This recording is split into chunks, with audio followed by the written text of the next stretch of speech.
So we are going to look at 4 main steps, right, for a successful interview. First is preparation. And then we'll look at before the interview, during the interview, after the interview, what are you supposed to do? So with preparation, like I touched on when we started, the job role that you are applying to, or that you're applying for, please make sure you know exactly what is generally required of that job role, right? And then specifically what the organization is looking for that job role, right? Because if you know that in and out, it is really going to affect your interview, because you know exactly what you're supposed to be doing in that job role, and also specifically what that company requires you to do in that job role. Because you can take a job role, the one that everybody is very familiar with, maybe security analyst, right? Or cybersecurity analyst. Security analyst in job A might be doing something different from security analyst in job B. But in general, they are doing almost the same thing, because the job for security analyst generally cuts across certain areas. So let's say a job for security analyst covers 10 main areas. Security analyst in job A might be doing 4 of those 10 things. Security analyst in job B might be doing the last 5 of that list, right? So they might not be doing the same thing, but that doesn't mean whatever they are doing doesn't fall within the scope of a security analyst, okay? So in order not to, shoot yourself in the foot by thinking security analyst only does this, right? You have to really do your research. So generally, what are security analysts supposed to do? And then specifically for that company, what am I going to be doing, right? And mostly for your interview questions, most of it is buried in your job description. Unless, of course, there are some instances where somebody might just go off tangent and just be asking you stuff that doesn't pertain to that. But even that, there is still a science behind that. Because you might think maybe what they're asking you is BS, it doesn't relate to the job. But guess what? They are looking at how you think, how you make decisions, how you are able to like innovate, on your feet, how you be able to just handle stuff, right? I think like the last time that we had like a similar program, like one of our students who was looking for a job, he was talking about how he went to an interview and the lady didn't ask him anything. And what he means by didn't ask him anything is the lady didn't ask him any technical or cybersecurity questions. He was just asking him why. Okay, so tell me about yourself. Where did you live before? Virginia. When did you move into Virginia? Oh, maybe 2 years ago. From where? From Texas. Why did you move from Texas? That was the conversation. Oh, yeah, I mean, I just moved from Texas because maybe my friend was moving, so I moved with my friend. And okay, and then they'll ask you something like, do you like this? Yes, so why did you get a dog? Maybe I just got a job. And then he was angry when the next day they sent him an email stating that they are moving on with somebody else. And he thought this was just like some pleasantries that they had during the interview. It didn't really mean nothing. But he didn't see the catch. All those questions were not just pleasantries. It was a soft skills interview. They were trying to, like the lady during the interview was trying to assess how he makes decisions, his judgment, right? But he didn't think anything of it. So he was just, I mean, of course, sometimes we take decisions and we just took it for taking sake. But for interviews, you have to prepare and speak more intelligently, like you really put some thought into your decisions. Maybe probably you didn't, but I mean, who cares, right? So if I ask you, why did you move from New York to Virginia? Don't just say, my friend was moving, so I also thought it was cool and I moved. I'm not going to employ you because you really don't put any thoughts into, because moving is like a life, like a significant life event, right? So you just don't move because somebody is moving. Why did you buy a blue shoe instead of red shoe?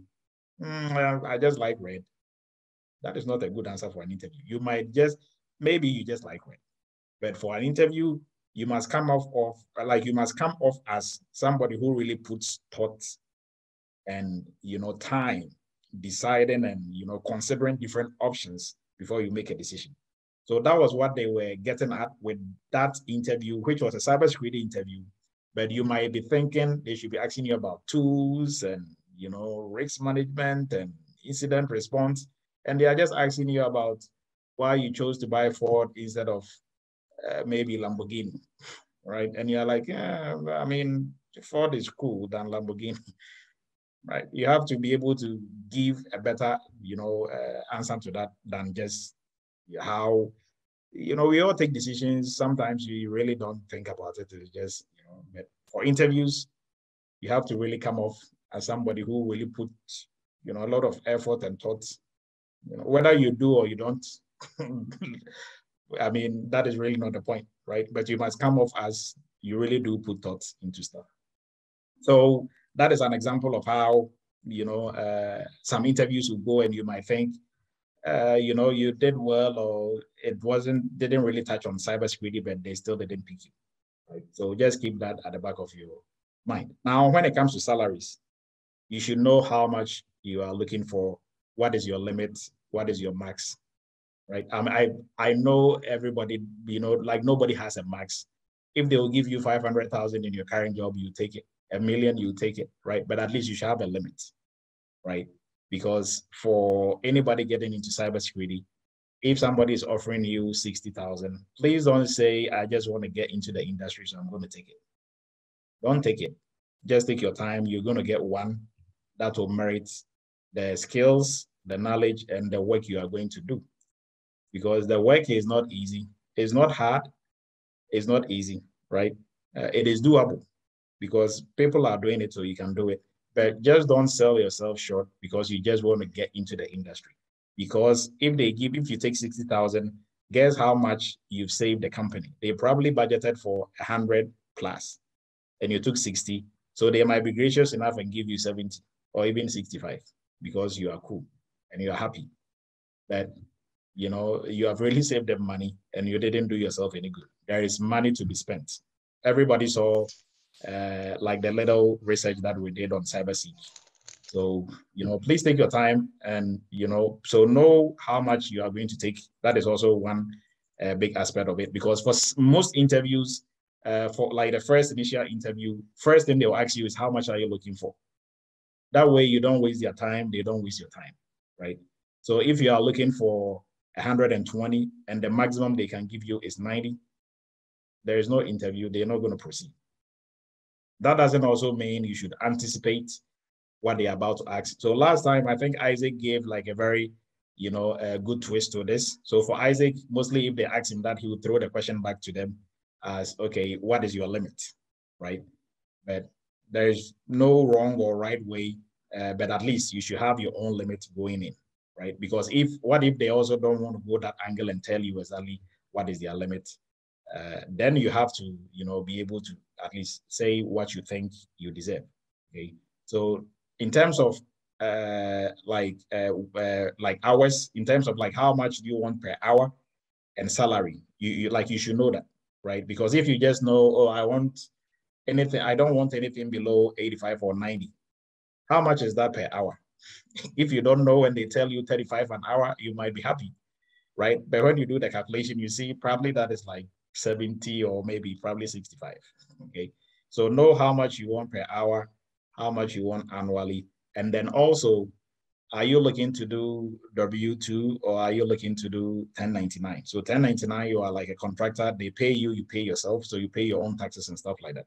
Meaning, if they are paying you like 45 an hour for W-2, for 1099, if they tell you they'll give you 50, don't be happy because you're going to be losing with that amount because you are paying your own taxes and stuff like that. So they should give you way more than that, maybe probably 65 or something, right? So do that research as well. That is all part of the preparation. Now, benefits. What benefits are you looking for? Health insurance, leave benefits, educational benefits, and stuff like that, right? So do your research on that. And most of these will also be listed on if they did an advertisement on LinkedIn or on these sites, maybe sometimes they will put some of this information in there too, so you can learn about the company, right? And then working environment. With Glassdoor and ZipRecruiter and stuff, people will leave their comments. People who have worked in the company before, they will leave like their comments in there. Please take time and read some of them, right? Because you don't want to, just because you want to break into the industry, you don't want to get into a company that you might probably just going to go in and leave in 3 months because they have a very hostile working environment, even though the money is good. So look into that as well, right? If the company has so many bad reviews, don't be the next bad review, okay? And then health also as part of like what industry are you looking at? So let's say somebody who came from the financial side, right? If probably you are like an accountant doing audits and stuff, and you came into cybersecurity, got some knowledge and skills, you can easily turn around and go back to the financial side and do cybersecurity, because guess what? You understand the financial industry, you know the language, so it's easy for you to apply yourself as a cybersecurity professional. And most financial institutions will pick you over other security professionals whose background is just IT, right? They like somebody who knows the industry, who's been working previously in the industry, coming back as a cybersecurity professional, right? So you can pick the industry as well. You can be open to any industry and every industry. That is also fine. But if you have any preference, also do that. And transferable skills, very key, very important. Now, what do we mean by transferable skills? Just like the example I just gave, you were an accountant, right? You were maybe probably doing audits, or you were an auditor. In cybersecurity, you can leverage yourself on the audit side as well, because the principles behind auditing in accounting or financial side and cybersecurity side is almost the same, right? It's almost the same. Now, auditing itself, like the concepts and the ideas behind it, is almost the same.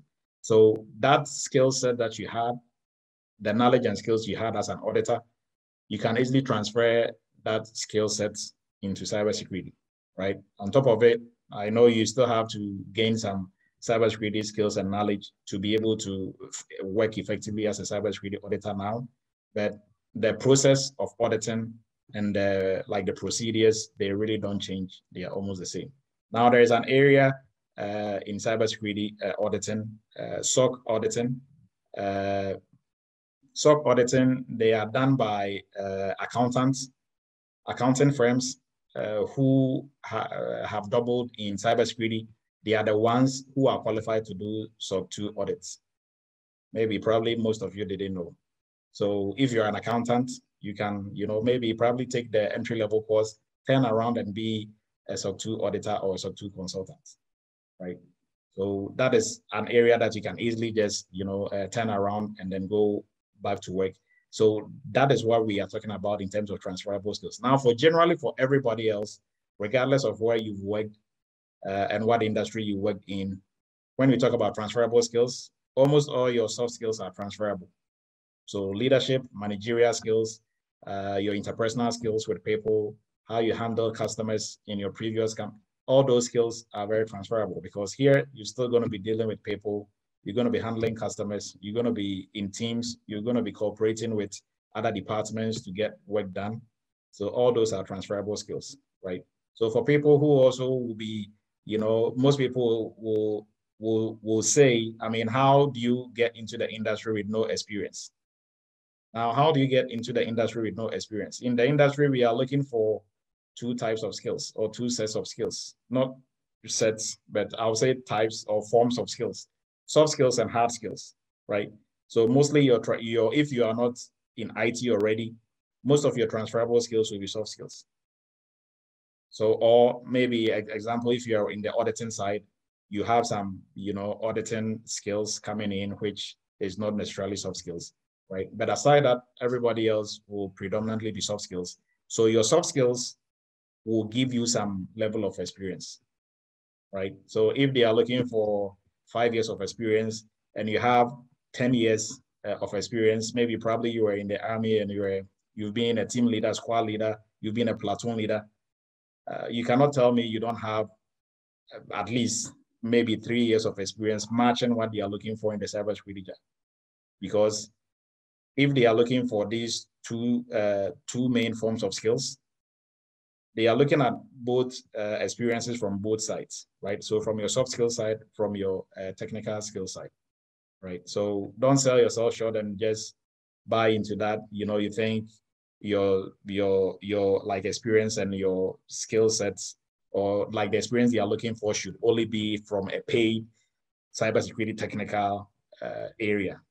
No, that is not really what they are looking for. Some jobs are even very very low on the technical side. They want maybe 70% of soft skills and then probably 30% of. So if you have more soft skills and more years under your belt, you will qualify, right? So before I move on, there are 2 questions in here. Let me address those real quick, and then we'll move ahead and wrap it up.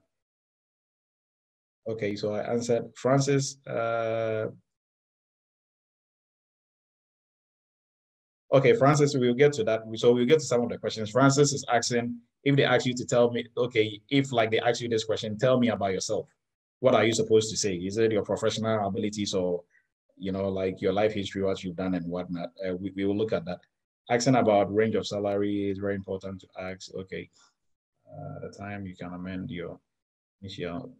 Okay, so Fred, I think probably that is like a comment.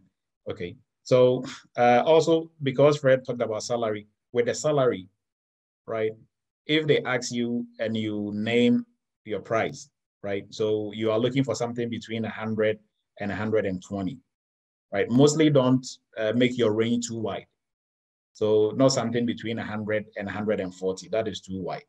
100 and 110, 100 and 120 is probably even pushing it, but that is fine. If you say that and they come back with you with, oh, the highest we can offer is 90, please don't say I'll take it.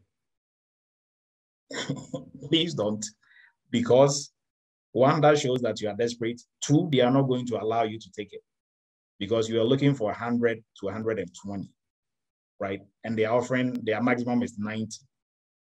So if, because you just had 90, you just want to forgo 30,000 to come and take, they wouldn't even like accept that, because now like they will be like, no, because then like they will look at you funny, right? Why would you take a pay cut of almost 30,000 for what? If that is what you really want, okay? So stand your ground, right? But also do your, like that is what I'm very like particular about, doing your investigation about the company. Know how much they can offer for that position. And mostly you can do your research online and see that. So you can see that probably they are offering maybe between 120 and 130, right? So if you see that, don't go and say you want 180. I mean, just fall within their own range, and probably maybe they're going to even give you $10,000. Right?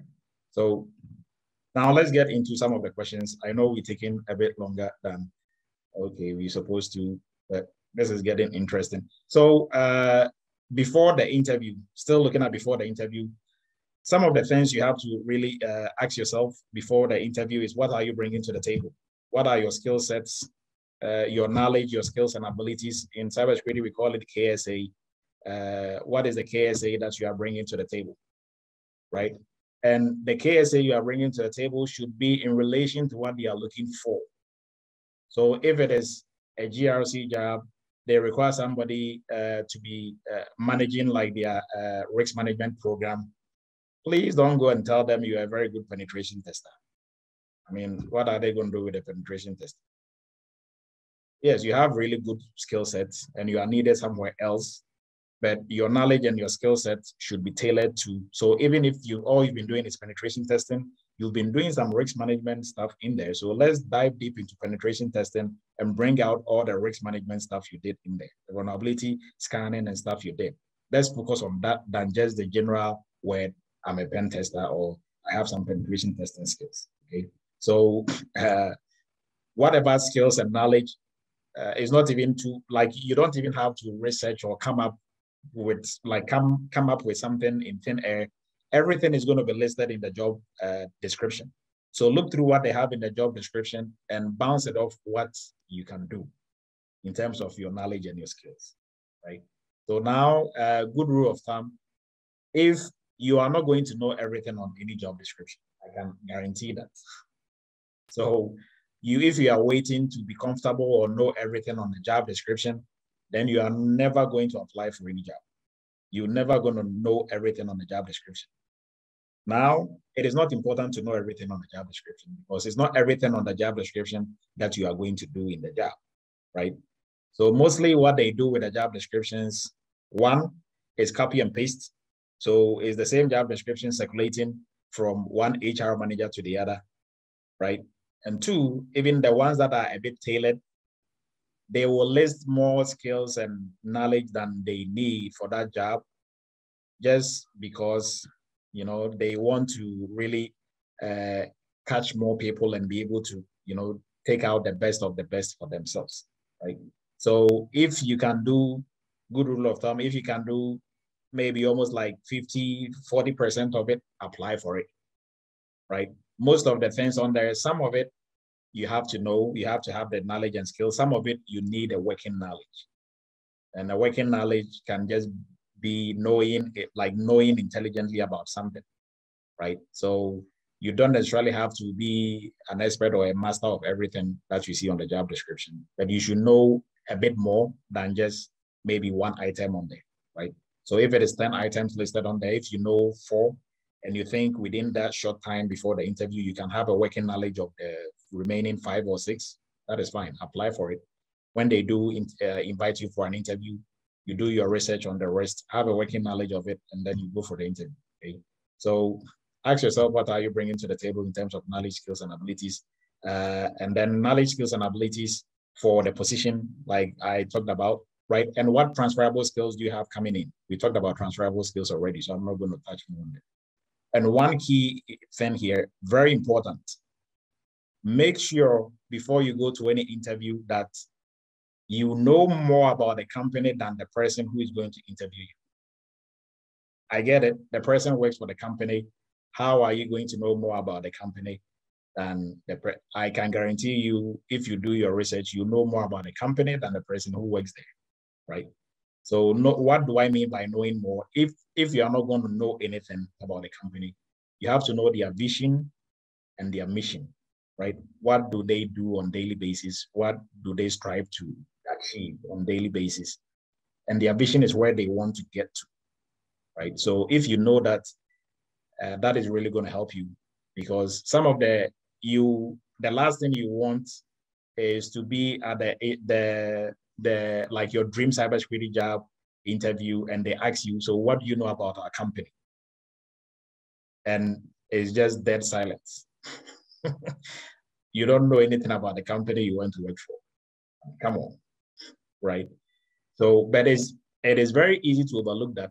It's very easy to just concentrate on the job description and, you know, I can do this, I can scan that, I know these tools, and then they will catch you off guard with, so tell us about our company. What do you know about us? Why do you want to work for us? Now, if you didn't do your research, you wouldn't have any tangible reason why you want to work for them or what they do, right? But if you know about their vision and their mission, you can always come up with something why you want to work for them, because you can also have a mission or have like your own goals. If they align with what this company is doing, you can speak to that. You know, I love helping people. I know your company is a like a health company that, you know, what they do is to help patients to maybe get well and something, right? But that is what I'm very passionate about too. So I think your company is doing exactly what I want to be doing. So I would love to help your company do that. And how you are going to help is to help protect the company in the cyberspace whilst they focus on helping patients, right? Rather than just learning about just the technical aspect of your job, into the job description, and then they ask you, why do you want to work for us? And then you go about, oh, it's going to be a good learning experience for me. It's going to help me gain more knowledge. The company doesn't care about what you want. They really care less. They don't care about what you want. All that they care about is what they want and what you are going to do for them. Okay. So focus on what you are going to do for the company. If they ask you, why do you want to work for us? It has nothing to do with you or about you. The whole interview has nothing to do about you or with you. It has everything to do with the company you want to work for, how you'll be able to help them achieve what they want to achieve. Okay? So get that. Most people are found of, oh, this is going to be a good opportunity for me. It's going to help me grow. Do they really care whether you grow or you don't grow professionally? They don't. That's the sad truth, right? So please keep that in mind. And the last thing that we have to look at here is rehearsal. Rehearsal, rehearse. I cannot talk about that enough. So during the interview, I'm just going to run through this real quick, and then we'll look at some of the questions, because it's probably this should have been like a two session. So during the interview, professionalism, don't overthink questions. And I tell everybody, it's not during the interviews that you have to think about questions. That thinking should have been done prior to the interview. That should have been done during your practice session. You have to practice. So at the interview, you are just there to deliver answers. And also, when you are answering interview questions, please pay attention. Don't answer questions wrongly and then ask them again, oh, what was the question? That is a big no-no. So make sure you fully understand the question before you actually, answer it. Okay? And I think the next two that we'll look at is always go to the interview with answers and solutions. That is not the place and time to think about stuff, because you only have so much time. And at least come up with two questions for the panel, right? Come up with two questions for the panel, right? So like the panel that will be doing